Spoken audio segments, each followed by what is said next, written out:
হর হর মহাদেব। আগামী সোমবার রয়েছে 2026 সালের শ্রাবণ মাসের দ্বিতীয় সোমবার। দ্বিতীয় সোমবারের মাহাত্ম্যই বা কী? দ্বিতীয় সোমবার ব্রত পালনের নিয়ম। এই দিন শিবলিঙ্গে আপনারা কোন শস্য নিবেদন করবেন? দ্বিতীয় সোমবারে আপনারা মহাদেবের কোন মন্ত্র জপ করবেন? দ্বিতীয় সোমবার কি করবেন আর কি করবেন না? নমস্কার বন্ধুরা। শ্রাবণ মাসের প্রতিটি সোমবারই ভগবান শিবের আরাধনার জন্য অত্যন্ত শুভ বলে মনে করা হয়। তবে প্রথম সোমবারের পর দ্বিতীয় সোমবারের আলাদা ধর্মীয় গুরুত্ব রয়েছে। ধর্মীয় বিশ্বাস অনুযায়ী শ্রাবণ মাসে ভক্তি ভরে মহাদেবের আরাধনা করলে জীবনের বাধা বিপত্তি দূর হয় এবং মনোবাসনা পূরণ হয়। এবছর শ্রাবণ মাসের দ্বিতীয় সোমবার পড়েছে বাংলার 10ই শ্রাবণ 1433 বঙ্গাব্দ, ইংরাজির 27 জুলাই 2026 সাল। এবার আমরা জেনে নেব শ্রাবণ মাসের দ্বিতীয় সোমবারের বিশেষ মাহাত্ম্য। ধর্মীয় বিশ্বাস অনুযায়ী দ্বিতীয় শ্রাবণ সোমবারে ভগবান শিবের পুজো করলে সংসারে সুখ শান্তি, আর্থিক স্থিতি এবং পারিবারিক কল্যাণ বৃদ্ধি পায়।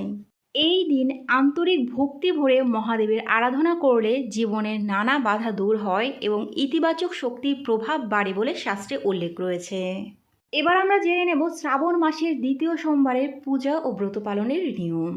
যারা পুরো শ্রাবণ মাস নিরামিষ খাচ্ছেন না, তারা শ্রাবণ মাসের সোমবার পালনের আগে অর্থাৎ দ্বিতীয় সোমবার পালনের আগের দিন অর্থাৎ রবিবার দিন নিরামিষ আহার গ্রহণ করে সংযম পালন করবেন।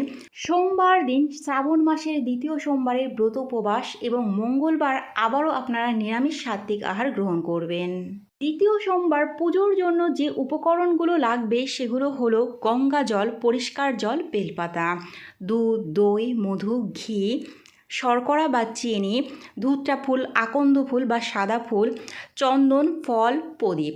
দ্বিতীয় সোমবার শিবলিঙ্গে নিবেদন করার জন্য যে শস্যটি লাগবে সেটি হলো সাদা তিল বা কালো তিল।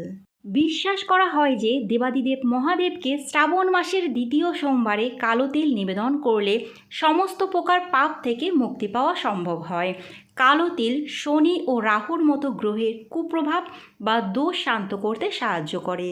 এই প্রতিকারে শারীরিক রোগ ব্যাধি, শত্রু ভয় এবং জীবনের নানাবিধ দুর্ভাগ্য কেটে যায়।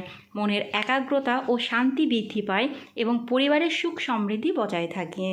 কালো তিলের পরিবর্তে সাদা তিলও নিবেদন করা যেতে পারে। যাদের খুব তাড়াতাড়ি নজর লেগে যায়, এর সঙ্গে গোপন শত্রুতা খুব বেশি, এর জন্য শ্রাবণ মাসের দ্বিতীয় সোমবারে এক মুঠো সাদা তিল অর্পণ করুন। এতে খুব ভালো উপকার পাওয়া যায়। আপনাদের সুবিধা মতো যে কোনো এক ধরনের তিল, হয় কালো তিল বা সাদা তিল, যে কোনো এক ধরনের তিলই কিন্তু আপনারা নিবেদন করবেন। শ্রাবণ মাসের দ্বিতীয় সোমবার অর্থাৎ ইংরাজি 27 জুলাই খুব তাড়াতাড়ি ঘুম থেকে উঠবেন। শ্রাবণ মাসের সোমবারের পুজোগুলো সকালে করে নেওয়াই ভালো। আর যারা সকালে পুজো করবেন তারা দিনের প্রথম ভাগে অর্থাৎ সকাল 6টা থেকে 9টার মধ্যে পুজো সম্পন্ন করবেন। আর যারা সারাদিন উপবাস থেকে বিকালে পুজো করতে চান তারা সূর্যোদয়ের 1.5 ঘন্টা আগে বা সূর্যোদয়ের 1.5 ঘন্টা পরে পুজো করবেন। যারা সকালবেলায় পুজো করবেন তারা খুব তাড়াতাড়ি ঘুম থেকে উঠে স্নান করে শুদ্ধ বস্ত্র পরে সূর্যদেবকে জল অর্ঘ্য নিবেদন করুন। এরপরে আপনাদের বাড়ির মন্দির বা ঠাকুর দেবতার পুজো সম্পন্ন করে নিন। পরে পরিষ্কার জায়গায় গঙ্গাজল ছিটিয়ে সেখানে একটি পরিষ্কার কাপড় পেতে তার উপরে ফুল ছিটিয়ে একটি বেলপাতা রাখুন। এবার এর ওপরে রাখুন তামা বা পাথরের বাটি, যার ওপরে শিবলিঙ্গ স্থাপন করুন। প্রথমে আপনারা পরিষ্কার জল বা গঙ্গা জল দিয়ে অভিষেক করান। এরপরে পঞ্চামৃতর 5টা উপকরণ একসঙ্গে দিয়েও আপনারা অভিষেক করাতে পারেন বা পৃথক পৃথকভাবে দুধ, দই, ঘি, মধু, চিনি দিয়ে অভিষেক করিয়ে আবার পরিষ্কার জল বা গঙ্গা জল দিয়ে শিবলিঙ্গ খুব ভালো করে অভিষেক করাবেন। পরিষ্কার করে ধুয়ে মুছে নেবেন। শিবলিঙ্গে চন্দনের ফোঁটা দিন। ফুলের মালা পরিয়ে শিবলিঙ্গে বেলপাতা নিবেদন করুন। এরপরে তিল নিবেদন করুন। আপনারা জলের সঙ্গেও তিল নিবেদন করতে পারেন বা অভিষেক সম্পন্ন হওয়ার পরেও তিল নিবেদন করতে পারেন। ফল নিবেদন করুন। 1টি বা 3টি বা 5টি বেজোড় সংখ্যার ফল নিবেদন করুন। মহাদেবকে ভোগ হিসাবে সাদা মিষ্টি বা সাদা বাতাসা বা ফল কেটেও ভোগ হিসাবে নিবেদন করতে পারবেন। একাগ্রতার সঙ্গে ভক্তি ভরে পুজো করতে থাকুন। ফুল বেলপাতা দিয়ে বাবাকে পুজো করুন। এরপরে ধূপ প্রদীপ দিয়ে আরতি করুন। মনে মনে ওম নমঃ শিবায় মন্ত্র জপ করতে থাকুন এবং এই দিন আপনারা শিব চল্লিশাও পাঠ করতে পারবেন। যারা শ্রাবণ মাসের দ্বিতীয় সোমবারে সকালেই পুজো সম্পন্ন করে নেবেন তারা আবার সন্ধ্যের সময় ধূপ প্রদীপ দিয়ে আরতি করবেন। মহাদেবের সামনে একটি ঘিয়ের প্রদীপ পারলে জ্বেলে দেবেন। ফুল বেলপাতা দিয়ে পুজো করুন, সামান্য কিছু ভোগও মহাদেবকে নিবেদন করুন। শ্রাবণ মাসের দ্বিতীয় সোমবার সারাদিন উপবাস করে ফলাহার করলে সবথেকে ভালো হয়। অনেকেই ফলাহার করে থাকতে পারেন না, অনেকেরই নিয়ম রয়েছে এই দিন ময়দার লুচি খাওয়ার জন্য।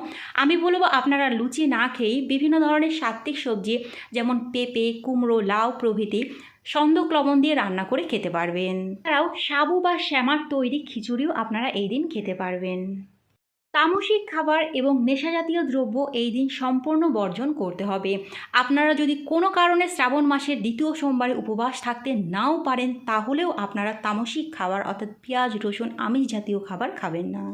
এবার আমরা জেনে নেব শ্রাবণ মাসের দ্বিতীয় সোমবারে আপনারা মহাদেবের কোন মন্ত্র জপ করবেন। শ্রাবণের সোমবার সকালে স্নান সেরে পূর্বমুখী হয়ে রুদ্রাক্ষের মালায় 108 বার শিব মন্ত্র জপ করলে মানুষের মনের ভেতর লুকিয়ে থাকা অহংকার ও নেতিবাচকতা দূর হয়ে যায়। আপনারা এই দিন মহাদেবের রুদ্র মন্ত্র জপ করতে পারেন। ওং নমো ভগবতে রুদ্রায়। যদি আপনার জীবনে কর্মক্ষেত্রে বা ব্যবসায় ক্রমাগত লোকসান কিংবা বাধা আসতে পারে তাহলে মহাদেবের এই মন্ত্রটি জপ করুন, আপনাদের বাধা কেটে যাবে। আপনারা জপ করতে পারেন মহাদেবের মহামৃত্যুঞ্জয় মন্ত্র। ওং ত্রাম্বকম যজামহে সুগন্ধিং পুষ্টিবর্ধনম উর্বারুক্মিব বন্ধনন মৃত্যুর মুক্ষীয় মামৃতম। শাস্ত্রজ্ঞদের মতে শ্রাবণ মাসে এই মন্ত্র জপ করলে শুধু যে অকাল মৃত্যু ভয় কাটে তাই নয়, দীর্ঘদিনের কোনো কঠিন ব্যাধি বা শারীরিক কষ্ট থেকে মুক্তি মেলে। ঘরে বসে এই মন্ত্র জপ করলে নেতিবাচক শক্তি দূর হয়। মহাদেবের সবচেয়ে সরল অথচ মহাজাগতিক শক্তি সম্পন্ন মূল বীজ মন্ত্রটি হল পঞ্চাক্ষরী মন্ত্র, যা ওম নমঃ শিবায়। এই একটি মন্ত্র জপে সৃষ্টি, স্থিতি ও প্রলয়ের দেবতা শিব সবচেয়ে বেশি প্রসন্ন হয়। শ্রাবণ মাসে প্রতি সোমবারে শিবলিঙ্গে দুধ, জল বা মধু ঢালার সময় অবিরাম ওম নমঃ শিবায় জপ করতে থাকুন। এই মন্ত্র জপ করলে সংসারে সুখ, সমৃদ্ধি এবং ধনধান্যের অভাব হয় না। এবার আমরা জেনে নেব শ্রাবণ মাসের দ্বিতীয় সোমবারে উপবাস করে আপনারা কোন কাজগুলো ভুলেও করবেন না। প্রথমত, এই দিন আমিষ খাবার একেবারেই গ্রহণ করবেন না। মদ্যপান, নেশাজাতীয় দ্রব্য বা ধূমপান থেকে বিরত থাকুন। অন্য কারোর সঙ্গে অকারণে তর্ক বিতর্ক করবেন না। শিব পুজোয় শুকনো বা নষ্ট বেলপাতা ব্যবহার করবেন না। নেতিবাচক চিন্তা বা অশালীন আচরণ এড়িয়ে চলুন।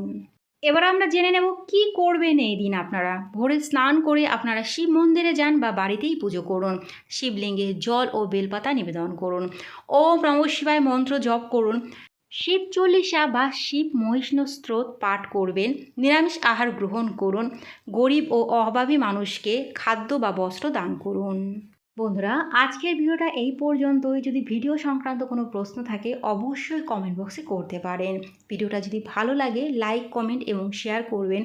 পরবর্তী ভিডিওর আপডেট পাওয়ার জন্য চ্যানেলটি সাবস্ক্রাইব করে পাশে থাকবেন। নমস্কার।